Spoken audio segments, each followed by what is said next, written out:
6 o'clock in Barbados and the Eastern Caribbean. Morning, Barbados. Wake up, wake up, wake up, wake up. Barbados, get up. Good morning, Barbados. Good morning to you. Good morning, morning, morning,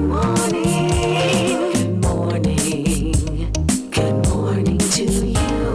It is Friday the 3rd of June, 2011. A fantastic Friday morning to all of you. I'm Pearson Bowen. Morning, ladies. Good morning. I'm Cassandra Crawford. Nice to be with you this lovely Friday morning, and let's hope that there's a great day ahead. Katrina, how are you today? I am excited because the rally is tomorrow. We know this. We know this. Good morning. I'm Finally. Katrina Marshall, a very enthusiastic racing fan, saying good morning to you this morning. If you are planning on following the all-stage rally this weekend, either the Saturday or Sunday, please be safe and listen to the marshals. But enjoy, you know what it's like.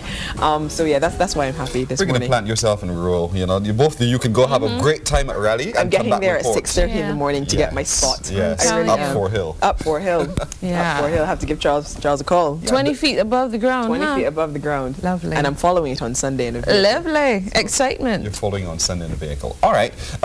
If you would have got up this morning very early and switched to some international channels just to keep abreast of what's happening, Mladic, his trial, his pre-trial, so to speak, has begun in The Hague, the War Crimes Tribunal in The Hague, and he has used some very strong words. They thought that he came into court looking relatively disheveled and a little bit uncertain of mind, but nevertheless, he had his charges read to him, and he's saying they're monstrous. They're monstrous. They're charges. obnoxious is another word he used. And I'm thinking, if you're so poor of mind and weak of spirit, you couldn't possibly have it within you to be disputing charges that are mounting every day. He sounded tentative in his mode of address, but strong in his words, which leaves me a bit confused. Yeah, Yeah, so well, he's not going out without a fight. Come on. That's got to be it. He's going 8,000 brave. people in that massacre at Srebrenica. That's horrific, certainly. Yes. But that's just one of the charges laid against him. But we'll continue to track that story as well as the trial is about to begin. One of our local people is also in the news again. One of the people that I truly love. So her music video is causing quite a stir. We're talking about Rihanna, of course, and the Man Down video. As I was saying to Pearson before, I was ready to sound off on that this morning because I've seen the music video, and yes, there are some controversial themes in it, but it is far from as offensive as some people are making out. And my position is that she's a 20-something-year-old entertainer. She's not the Pope. She's not a political activist. She's not a nun. She's not a social activist. She's an entertainer. And being held to those standards of being someone who always has to portray a positive message. She simply portrayed one of the many emotions that I would imagine comes when you have been the victim of sexual violence. Yeah, and one of the things that continues to happen in our society, and if we're going to put a ban on things like that, on particularly black entertainment television or now-centric, we also have to look at what is going into the PS3 games, because some of them are seriously violent, and then there are the TV programs. You know, there's a lot of violence and everything, so we're going to have to curb everything then, not just zero in on one thing. It's not so much, it's not utopia, Pearson. It's just that we are quite comfortable, or we appear to be comfortable with the dual morality of continuing to vote for heads of state, female and male, who have accusations of adultery and all sorts of other misdemeanors against them. We continue to vote them into power. Yet an entertainer who, as the Bajans, they haven't seen 2 stars pitched, and has been very fortunate in her rise to stardom, is now being held up as some sort of a messianic hero who is meant to cure all the ills of society with one music video. Well, she said point blank to everyone, she made her video for her fans, not for the critics. So, in other words, hold your opinion to yourself. If you don't like me. At the end of the day. I remember when she responded to those people who thought that because she was following Chris Brown on Twitter that was horrible, and she simply said to them, you know, point blank, this is not the altar. Twitter is not a wedding. Yeah. Come on. You know, but that's just one of the things. There was something else you wanted to raise. Yeah, I'm kind of concerned about what the health authorities are saying abroad regarding the E. coli breakout. It's not just that it has been running rampant and they can't seem to get it under control.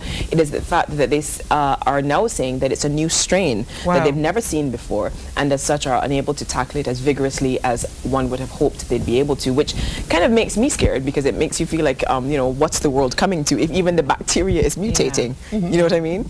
But the movies had this before we did. You know, they always seem to get a jump on us. And anything you see in the movies, somewhere down the road, maybe in 2050. If you can think it, it is possible. I suppose. That's what it all boils down to. Nevertheless, there's much to get to this morning. Let's get to the top of the lines, the hot headlines. Headlines. These are some of the stories that we'll be following in some more detail in our main news package at 7 o'clock. We hope you join us then.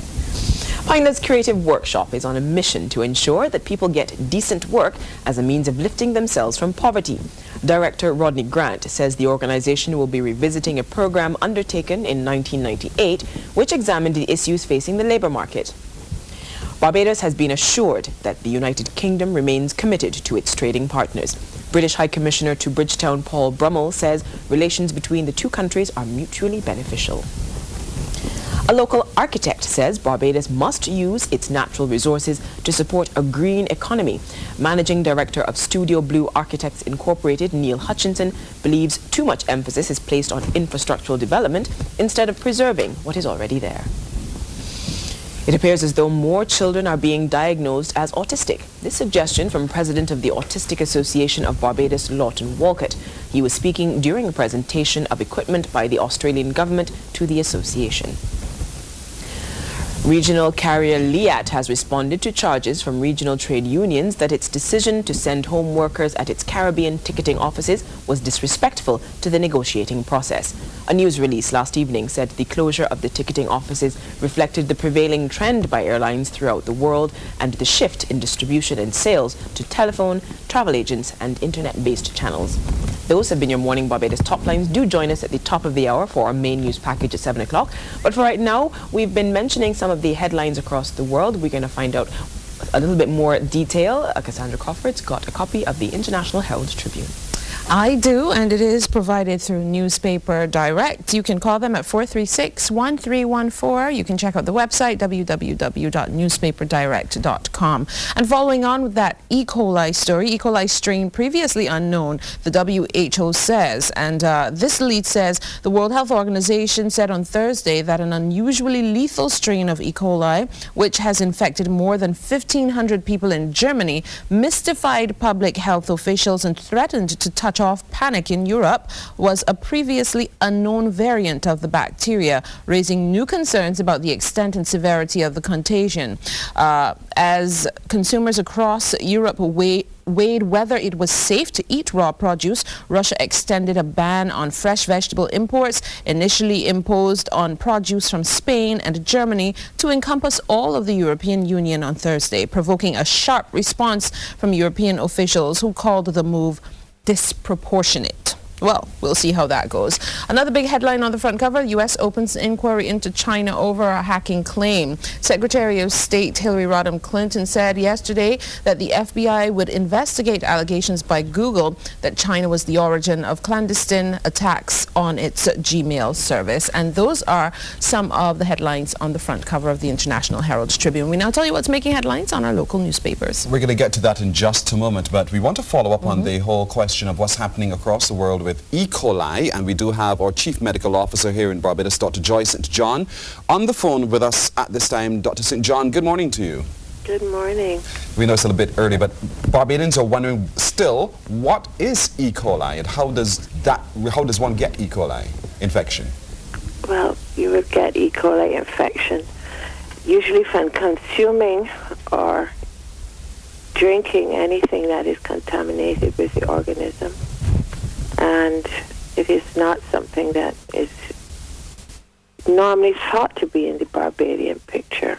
But luckily for Barbados, I do not know if you remember, we are currently engaged in a burden of illness study where we have been searching for unexpected causes of gastrointestinal illness. We've been in this study for several months now. We actually have people in the field. And what we have been doing, and it's been linked into our general surveillance system, what we have been doing with the burden of illness study is getting persons who have diarrhea, gastrointestinal illness, to submit those samples, which we have been testing for a very wide range of causes of gastrointestinal illness, including E. coli. So So E. coli, we have been checking now for several months in Barbados for unusual causes of gastrointestinal illness, including E. coli. We're hearing today, Dr. St. John, though, that it's been discovered now in the United States, and actually, you know, the association between ourselves when it comes to import-export products. Exactly. So, that's why I am so glad that we have been alert. We have been not only conducting the study, but we have linked it into our usual surveillance system. So we have been trying to pick up for several months now if there's been anything unusual going on in Barbados, or should I say if there have been, other than the usual causes of gastrointestinal illness, which normally for us would be salmonella. You're aware as well that we have had outbreaks of gastrointestinal illness because of viruses. So we have been monitoring. So it was something that it was actually using as a sort of early warning system for cholera. So we can just continue what we have been doing. It is important for me to tell the general public, though, because, as you said, of our linkages with the traveling public, that if they're having issues, that they should report them to the doctor. If they're having loose stools, they should ensure that they bring in a sample quickly and let us get it tested. So, Dr. St. John, we have really then been proactive about the early monitoring and the flagging up. But on the ground, people are traveling. Bajans are very well-traveled people. They are interested in other cultures. For the person on the ground who just wants to know, especially in light of the announcement that this is a new strain, especially in Europe, that they're not quite sure how to handle, what do we do precaution-wise? If we're traveling, if we have family coming from overseas, what do we look for? Just to calm any restless spirits that are starting to get nervous.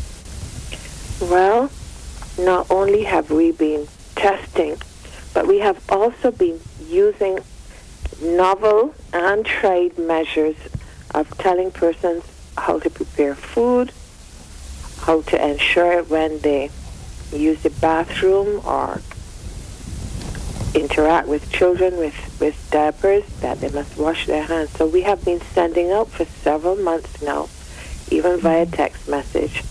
We have been sending out general hygiene measures. So for the general public, what is important is that they employ general hygiene measures. And if there is a change, if there is vomiting, if there is diarrhea, that they seek the attention of their doctor, ensure that they bring in a stool sample, and ensure that the doctor, because we've been detailing doctors quietly behind the scenes all the time about these issues, about these matters. We send out bulletins, and we remind them of the burden of illness study. We've been detailing doctors that if they have an index of suspicion, a case that they're worried about, to get the stool sample into us as quickly as possible. The general public needs to remember good, clean hands, especially after using the bathroom or handling diapers. And if there's a change, seek your doctor's attention and ensure that the doctor alerts the Ministry of Health if there's anything that they're worried about. Is there anything, Dr. St. John, that persons should also be looking for to when they eat out in public spaces, something that should be on location? We know that in recent years, the installation of sanitizing machines was a big thing. Is there anything else that you should keep your eyes out for? Well, first of all, you need to be sure of the source of the food that you're cooking is a source that would not allow organisms to be in the food. So if you are going to be eating, make sure it's a restaurant that has been passed by the health authorities.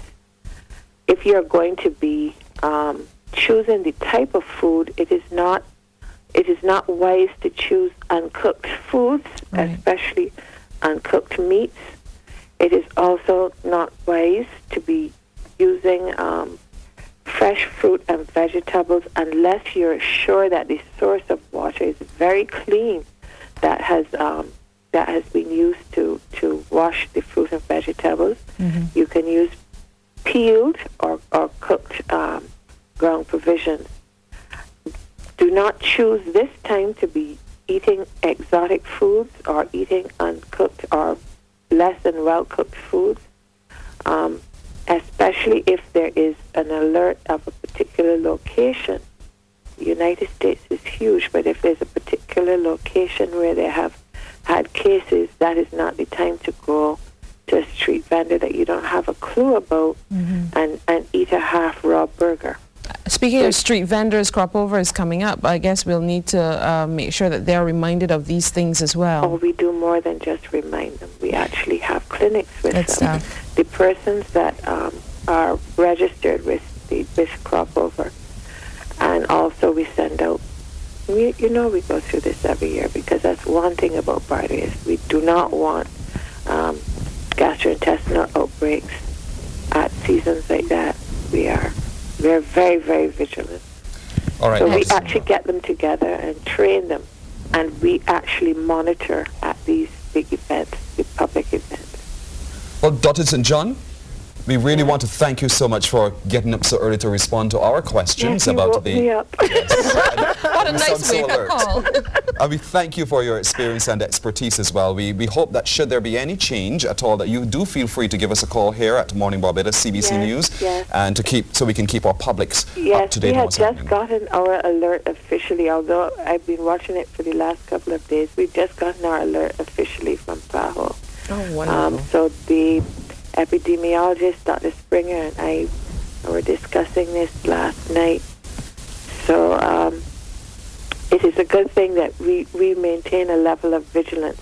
Indeed. So we just put a layer specific to E. coli now on top of what we've been doing for several months. So we will be sending out our bulletins to the doctors and so on.